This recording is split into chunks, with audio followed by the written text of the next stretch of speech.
Good morning students. Good morning sir. आज हम लोग क्लास 7 का एक नया टॉपिक पढ़ेंगे कि यदि प्रकाश संश्लेषण नहीं हो तो क्या होगा। पिछले क्लास में हम लोग समझे थे कि प्रकाश संश्लेषण क्या होता है, उसके बारे में आप लोगों को मैं अच्छे से बता दिया हूँ।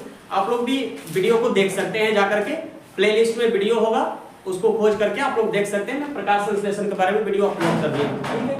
चलिए आज समझते हैं कि यदि प्रकाश संश्लेषण नहीं हो तो क्या होगा, ठीक है।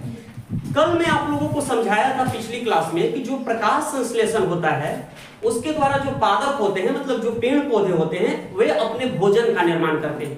पेड़ पौधे अपने भोजन का निर्माण किस विधि द्वारा करते हैं? प्रकाश संश्लेषण के द्वारा। किसके द्वारा? प्रकाश संश्लेषण के द्वारा। पढ़ाए थे आप लोगों को पिछले क्लास में। तो जो पेड़ पौधे हैं वे अपना भोजन का निर्माण करते हैं प्रकाश संश्लेषण के द्वारा, और वह भोजन उनके शरीर में संचित हो जाती है, ठीक है। फिर उसी पेड़ पौधे को हम लोग या दूसरे जीव जंतु अपने आहार के रूप में लेते हैं ना, प्रत्यक्ष या परोक्ष रूप से, ठीक है।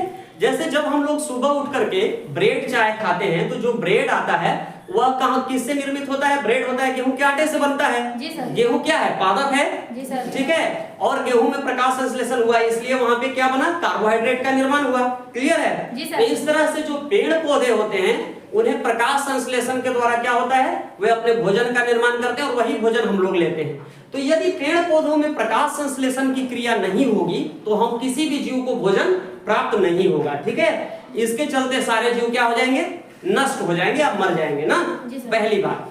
दूसरी बात, मैं आप लोगों को समझाया था कि प्रकाश संश्लेषण के दौरान ऑक्सीजन निर्मुक्त होता है। मैं आप लोगों को समझाया था ना कि प्रकाश संश्लेषण की जो क्रिया होती है पत्तियों में, तो पत्तियों में छोटे छोटे रंध्र होते हैं, छिद्र होते हैं, इससे क्या निकलता है? ऑक्सीजन बाहर निकलता है, ठीक है। ये जो ऑक्सीजन बाहर निकलता है, इसी ऑक्सीजन को हम लोग क्या करते हैं? इसी ऑक्सीजन को हम लोग उपयोग करते हैं किसमें? श्वास लेने में। किसमें? श्वास लेने में। तो हम लोग जो है श्वास लेने में इसी ऑक्सीजन का उपयोग करते हैं। तो अगर प्रकाश संश्लेषण की क्रिया नहीं होगी तो हम लोगों के वायुमंडल में ऑक्सीजन की कमी हो जाएगी, जिसके चलते हम लोग अच्छे से श्वास नहीं ले पाएंगे और हम लोगों की मृत्यु हो जाएगी। क्लियर है? या फिर दूसरे जीवों की भी मृत्यु हो जाएगी। तो इसीलिए प्रकाश संश्लेषण की क्रिया क्या है? बहुत महत्वपूर्ण है।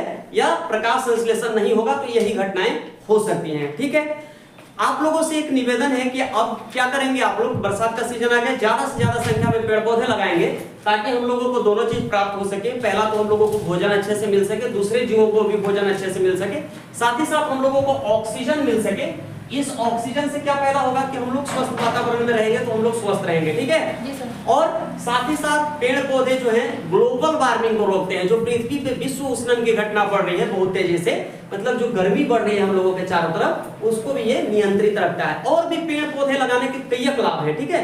तो आप लोग ज्यादा से ज्यादा पेड़ पौधे लगाएंगे। जैसे पेड़ पौधे लगाते हैं तो जो पानी बहुत तेजी से बरसात का पानी बह के निकलता है उसको रोकता है, थामता है, ठीक है। तो बाढ़ आने की समस्या कम हो जाती है, ठीक है। जमीन में क्या होता है? जमीन में जल स्तर, भौम जल स्तर भी ऊपर उठ जाता है ना, तो इसलिए आप लोग ज्यादा से ज्यादा पौधरोपण करेंगे, ठीक है। सबको बात समझ में आ गई? जी सर। Very much.